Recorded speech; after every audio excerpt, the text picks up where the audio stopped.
Хэрэв та тус зохиолыг бүтэн хөлбөрөөр уншихыг хүсвэл доорх линкээр холбогдоор. Салаа зам. Зохиолыг хүчсэн Пейлиш. Дууруулсан Хиннэг. 4-р хэсэг. Намар цаг хаяанд иржээ. Залуусууд хүнсний захаас хэдэн 7 хоногийнхоо хүнсээ цуглуулж байлаа. Зах дотор төмбөмөн хүмбужигнана. Худалдагчид энийг аваарай гэж хоолойнохоо чадлаар оролцоцгоох нь тэдний мархтан бололтой. Алдар ард нь тортой хүнсээ барьж совд гурил будаа зардаг лангууны урд зогсож байв. Тэр хоёрын яг хажуугаар нэгэн одоор өндөг аваарай гэж хашгираад зөржин өрлөө. Совд алдар хоёр хоёул түүнийг харж амжив. Их жижиг үйтэж тэдэнтэй нас ойролцоо харагдав. Нүүр дүүрэн нэмсэглэл тодруулжээ. Алдар совд руу асуусан харцаар харлаа. Совд цааш явж буй одоорууны хараад толгой дөхөв. Алдар чанга дуугаар "Хөөе, хоёр өндөг авъя" гэлээ. Өнөөх одоо эргэн харснаа тэр хоёр л үзөглөв. Тэгээд дэрэгдэнэр зогсон "Сая хоёрыг гэсэн үү?" гэв. "Тийм ээ, хоёрыг" гэхэд тэр урдаа барьж байсан хуунцар өндөгний хайрцагнаас хоёрыг гаргаж ирэн уутлаж түүнд өгөөд 1000 төгрөг хэмэв. "Баярлаа" гэж алдар хэлснээ хоёр ширхэг 500-ын дэвсгэрээр тооцоогоо хийлээ. Одоо эрт тэр хоёр руу их сониучрхан харж байснаа ингэж хэлхийг нь сонсоод толгой дохиж мөнгө аван цааш явж одов. Совд эхэндээ түүнийг өрөвдөж байсан ч тэр нь сүүлдээ замхарчээ. Учир нь түүний нүүр дүрэн нэмсэглэл хуурмаг байдлын толб нэгээх нь ч үгүй чин сэтгэлийнх гэдгийг нь ойлгосон юм. Яхаараа би юм жаргалтай байгаа нэг өрөвдөх болж байна гэж бодсоор үлдэж хоцорлоо. Тэд хоёргаар тус бүртээ тор дүүрэн хүнстэй гэртээ ирцгээв. Алдрын нэг өр байранд тэд амьдарч байгаа билээ. Зовд өнөөх давах гэж хичээж байсан өргөстэй ханаа давж чаджээ.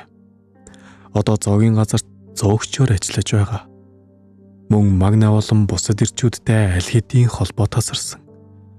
Ялангуяа магнатай бол гэрлэх санал тавьснаас нь хойш нэгч тааралдаагүй.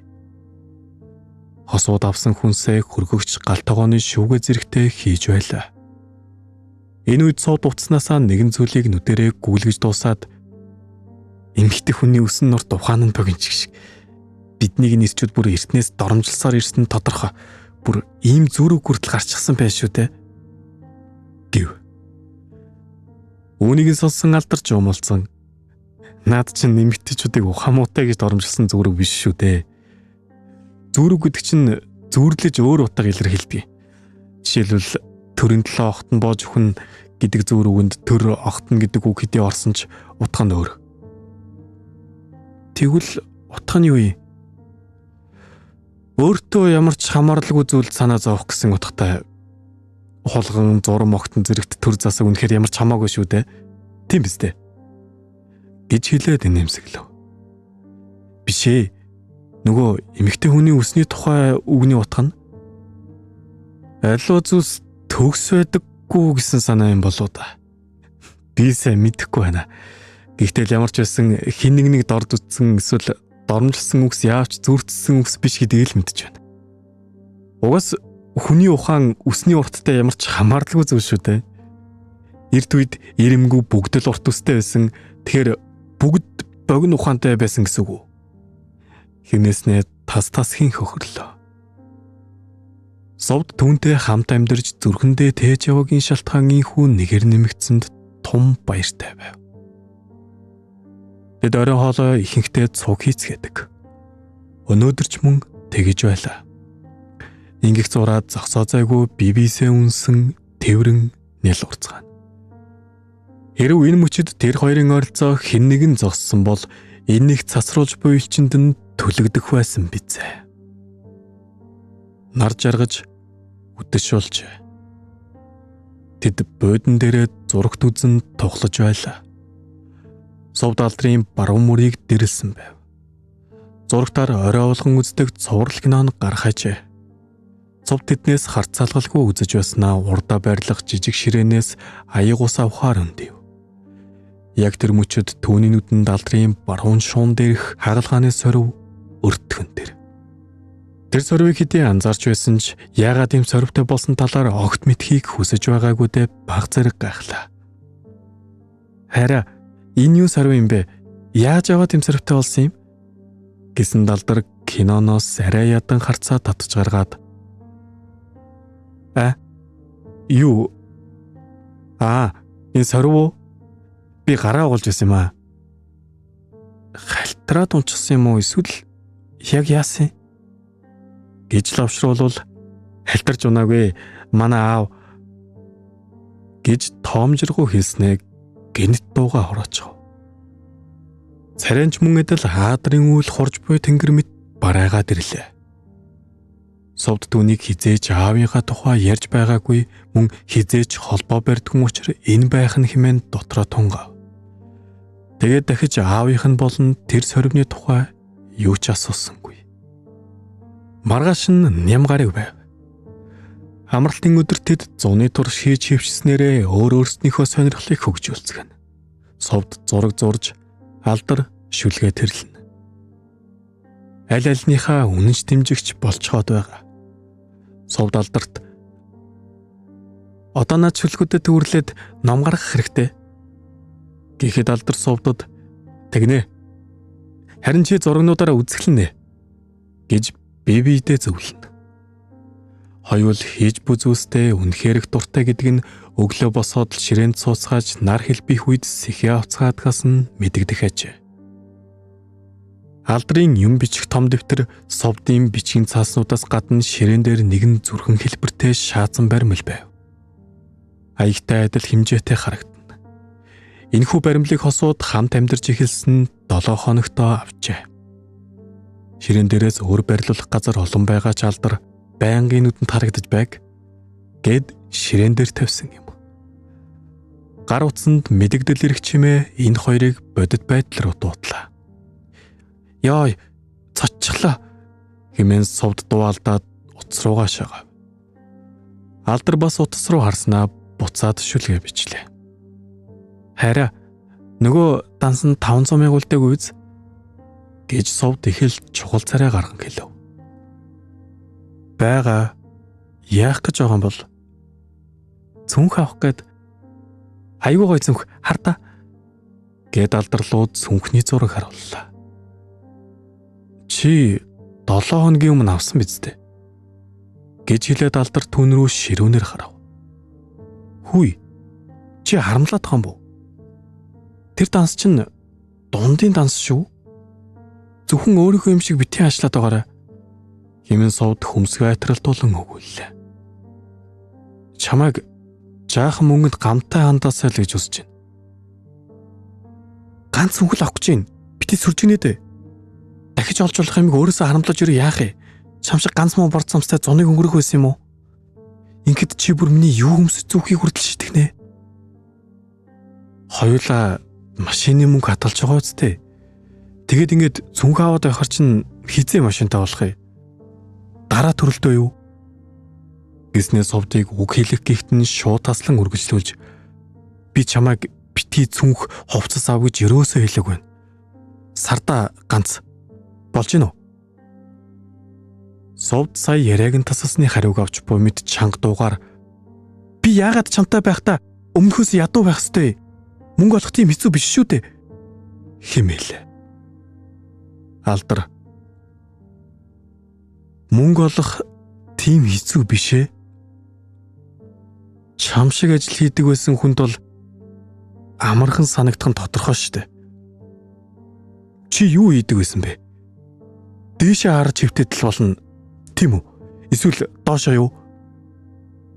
Гэж түүний нүд рүү игцэлж харж байгаад хэлчихэн тэр. Совд ухасхийн босоод шууд түүнийг алгадав. Чи намайг ингэж боддог байжээ. Яагаад одоо хэлж байгаа юм? Эртэлэхгүй яасыг хэмээн хашгирлаа. Чамайг бусдаасаа өөр гэж утсан. Ээжтэйг явж байхыг чинь харснаас хойш тэгж боддог болсон. Гэхдээ ялгаагүй байсан юм байна. Гэж хэлэхдээ Совд супермаркетад хэлсэн өнөөх үгийг нь санав. Тэгээд чи өөр сонголт гэж хэлж байсан байхаа. Чи өөр сонголтын талаар юу мэдхий? Миний юу туулсныг чи химээснээ үгээ гүйцэж чадалгүй нүрээ даран доош суугаад дуйлчихлаа. Алдрын хэлсэн үг уян суларсан зэрлэг адуу шиг аль хэдийн давхин холджээ. Тэр амаалт бол барьж болдог байсан бол гих санааширсан харцаар Совд руу ширтэн. Дөхөж очин тэрх гихтэн Совд түүнийг хамаг чадлаараа түлхэв. Уучлаарай. Би нөгөө жинаа мэдчихэл байгаа штэ. Амаа ухаанаас мань төрүүлж ажиллаад байдаг гэдгийг би уг нь тэгж хэлэх гэж бодоогүй шүү.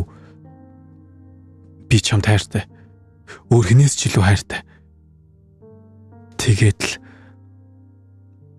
намайг үнэхээр уучлаарай Совд гэж хоолгоо зангируулан хэллээ.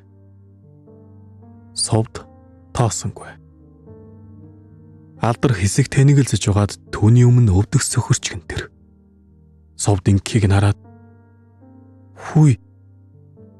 Чи яаж байна? Босооч" гэж зандрав. "Би намайг уучлах хүртэл босохгүй. Намайг уучлаач тэхүү. Би байж болшгүй том олдоо гаргаж маш муухайг үг амнаас савнагчээ. Намайг уучлаарай. Уучлаарай Совд" гэж хэлэнгээд тэр бүр уйлж байлаа. "За, алив босооч. Хүн эвгүй байдалд оруулаад байх юм. За. Чамайг уучлаа. Алив босож үз" хэмээлээ. Ийхүү ширүүнээр дүрлзэж цаашид бүр аюул учруулж болцож хүйсэн төмөр унтарснаар тэдэвлэрэн хоёр биентэйгээ тэврэлдэв. Энэ хоёр 7 сарын дундаас хойш дахиж ийм айхавтар хоорондоо хэрэлдээгүй байлаа. Тэд тэр үед 2 удаа 2 өөр сэдвээр маргаан өрнөсөн юм. Алдар Совдын нууцаар жирэмснээс хамгаалах эм ууж байгааг мэдчихсэн. Тэгээд Совдод гомдлож байсан боловч түүний хүүхдтэй болохыг одоохондоо хүсэхгүй байна. Гэх шалтгааныг сонсон овоотой авширсан. Зүгээр л хэлчихэж бай. Битгий нөө. Ер нь юу ч битгий нөө. Химэн нам дуугаар өгүүлээд эхнийх нь өндөрлсөн юм. Дараагийнх нь тэр өдрөөс 3 хоног орчмын дараа "Жохон зарчимч байл та" гэж Алдар бага насны охинд хэлж буймит дахин сануулж хэлдэгт Совд дургуутснаар маргаан эхэлсэн гэж.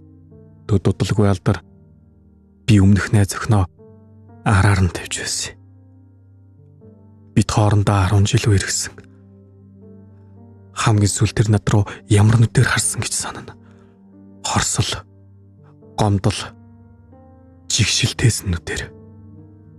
Тэр байдал ердүүлмний зарчимгүй жаахан хүүхэд байсан юм байна л та.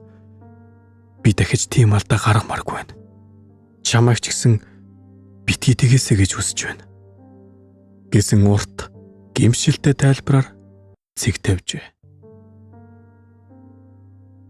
Хосууд оройн хоолоо бэлдэж байлаа. Энэ үед Алдар гинэт чангаар "Өө нэрэ, чи нөгөө шатнаа сундаг өдрөө штэ. Тэр өдөр чинь би бүтэн жил гуйсны эцэст өмнөх найз охинтойгоо уулзах гэж байсан. Гэтэл чамтай таарад" гэж хэлэн баяртайгаар мишив. Тэгээд яриагаа үргэлжлүүлж "Хоёулаа үнэхээр хамтай хов заяатай байжээ" гэд Совд руу харан "Хоёулаа гэрлээ" хэмээлээ. Совд энэ үгийг хизээ нэгэн цагт сонсно гэж бодож байсан ч тэр нь өнөөдөр гэдэгт нэг л итгэж өгөхгүй хэсэг юу ч дуурахгүй хөшиж орхив. 1 минут орчим өнгөрсний дараа сайн нэг ухаан орж "Тэгэлгүй яах вэ? Гэрлээ" гэлээ. Хосууд бибисээ чанга ихчин тэврэн нүднүүдээсээ аз жаргал гэл болов. Ийхүүтэд амьдралынхаа замаа холбохоор эргэж буцалтгүй шийдлээ. 4-р хэсэг төгсөв. Хэрв та тус зохиолыг бүтэн хувилбараар уншихыг хүсвэл доорх линкээр холбогдоор.